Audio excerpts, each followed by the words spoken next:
Kita ke topik lainnya. Staf ahli bidang pemerintahan sosial dan kemasyarakatan Kota Palembang, Zanariah, secara resmi menutup gelaran Musabaqah Tilawatil Quran dan Hadis Nabi MTQH ke-30 di halaman Kambang Iwa pada Rabu siang.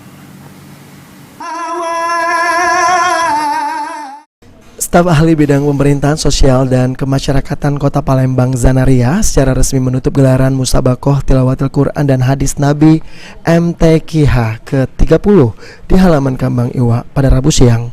Penutupan perhelatan akbar yang diselenggarakan sejak tanggal 16 hingga 22 Maret 2023 berlangsung meriah dan diikuti seluruh tingkat kecamatan di wilayah Kota Palembang.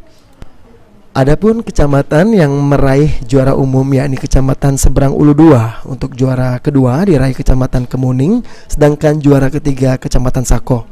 Staf ahli bidang pemerintahan sosial dan kemasyarakatan Kota Palembang, Zanariah, memberikan apresiasi kepada Pemkot Palembang dan dinas terkait yang sudah berhasil menyelenggarakan gelaran ini dengan meriah. Diharapkan bisa menumbuhkan dan gemar membaca Al-Quran serta mendukung visi misi Wali Kota Palembang dalam mewujudkan Palembang Emas Darussalam 2023. Mencintai Al-Quran dengan gemar membaca dan menyibukkan diri dengan Al-Quran, sehingga keimanan dan ketakwaan masyarakat Kota Palembang semakin meningkat dan mendukung visi dan misi terwujudnya Palembang Emas Darussalam 2023.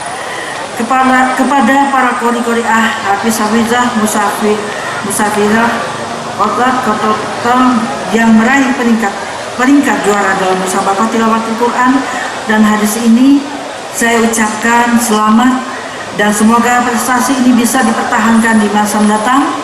Sedangkan bagi kafilah yang belum berhasil. Selain itu, Zanariah juga mengucapkan selamat kepada pemenang MTQH ke-30.